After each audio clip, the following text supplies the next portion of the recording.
Hello, my name is Ramona Saftuk, and I will be presenting an overview of the Family and Medical Leave Act.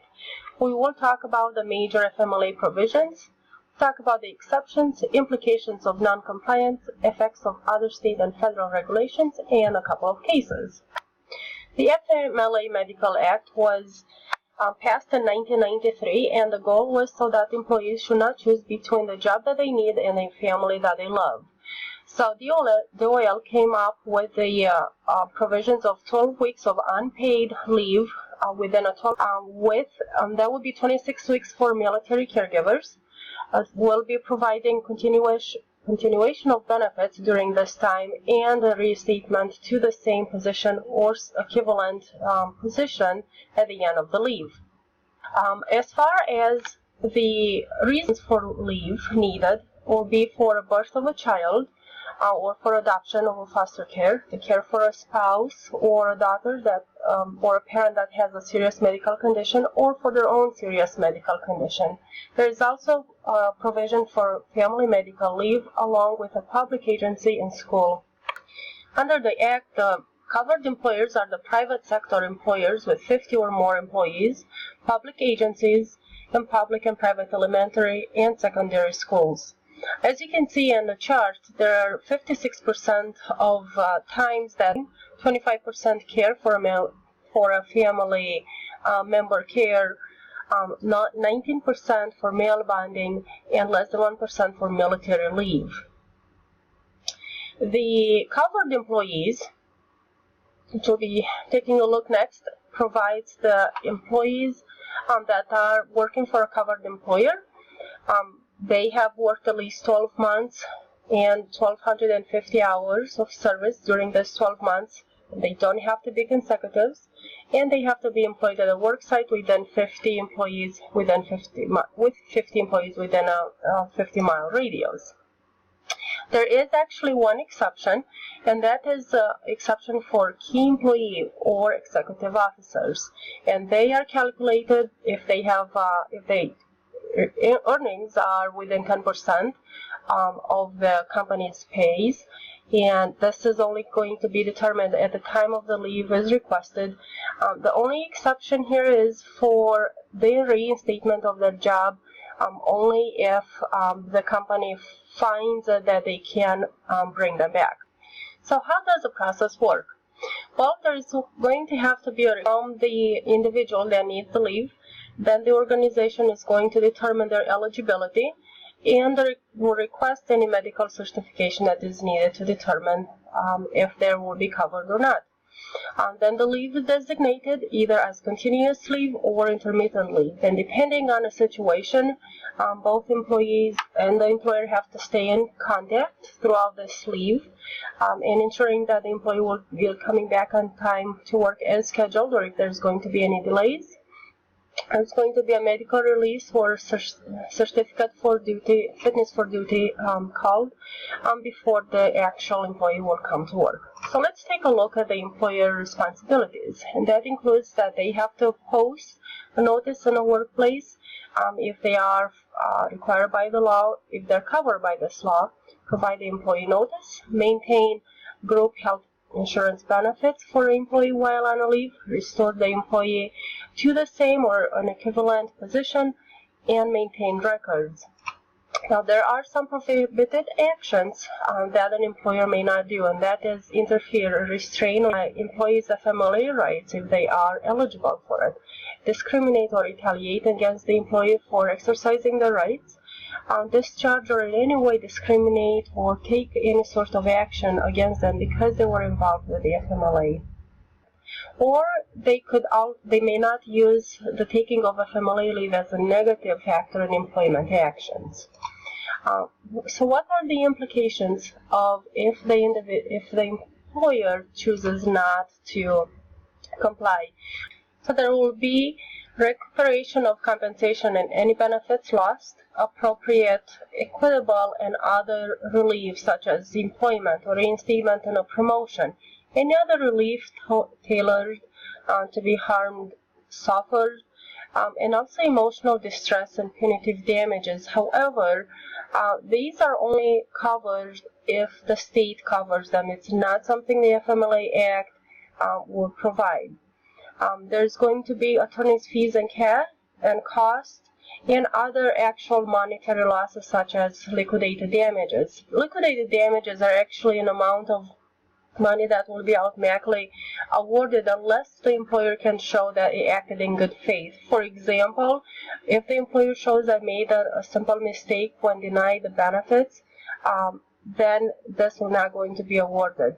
Liquidated damages under FMLA are equal to the amount that is lost back and forth. Now let's take a look at the effects of other state or federal regulations. ADA, or Americans with Disabilities, provides that if an individual needs as accommodation leave, then FMLA can run concurrently with ADA. The PDA, or the Pregnancy Discrimination Act, prohibits employers to deny or discriminate against employees that are pregnant. So under FMLA, employees have to wait 12 months before they qualify. Now under this act, they do not have to. So they have to accommodate as long as they provide similar leaves for those who have the same term disability, if they do so. COBRA benefits kick in when FMLA runs out and the benefits are no longer in place. USERRA, or the Uniform Services Employment and Reemployment Rights Act.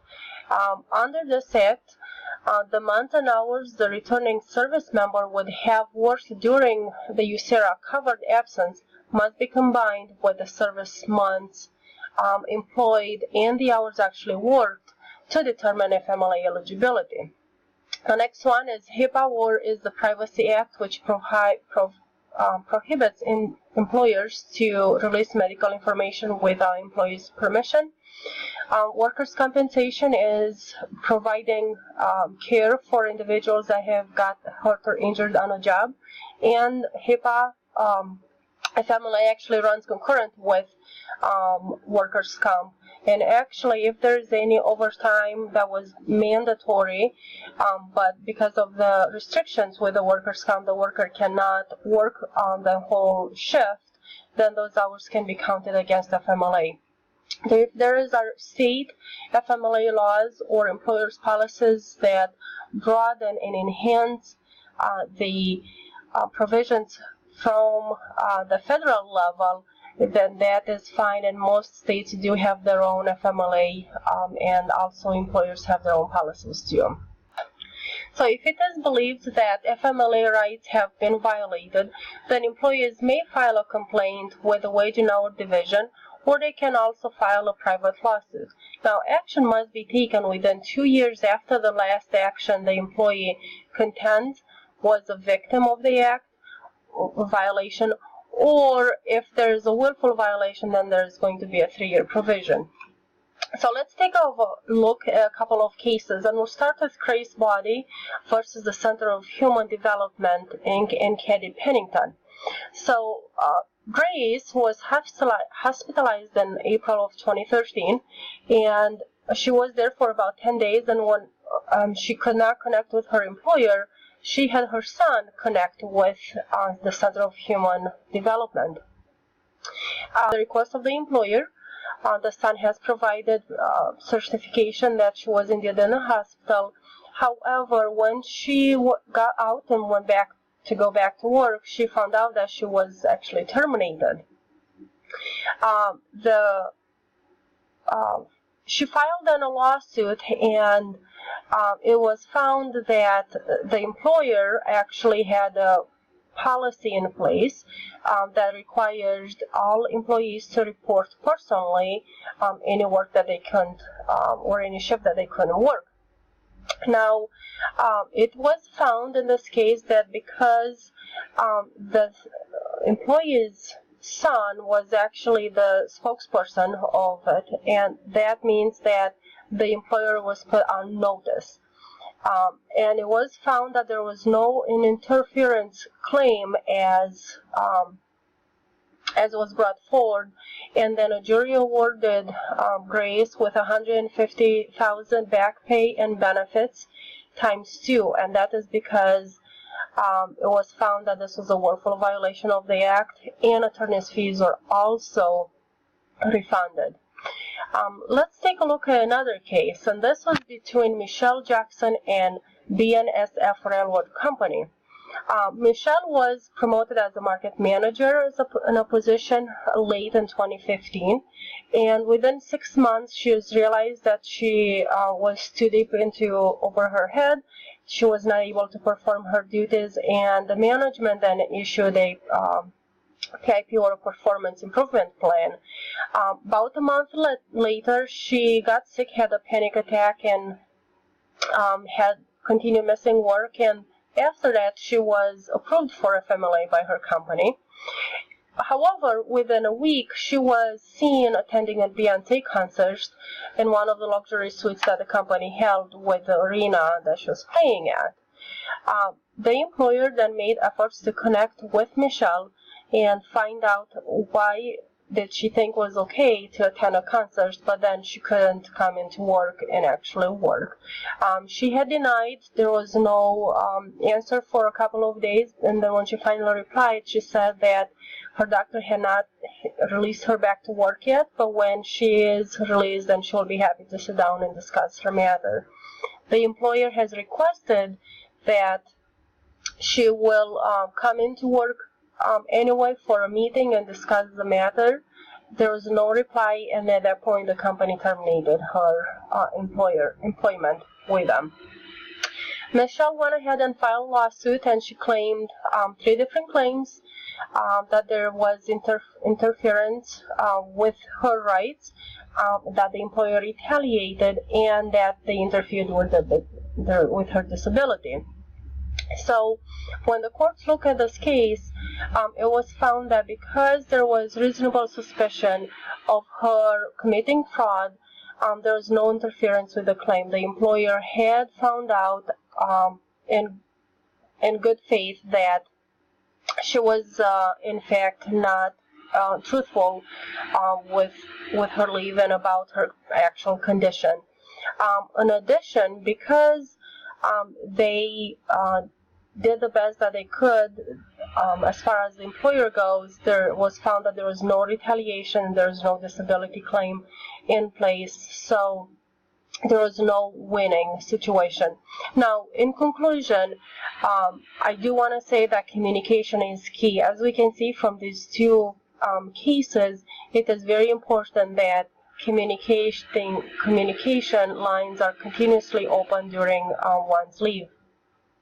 FMLA is governed by DOL. We have to make sure that we comply with the employee rights and responsibilities on both sides, the employee and the employer.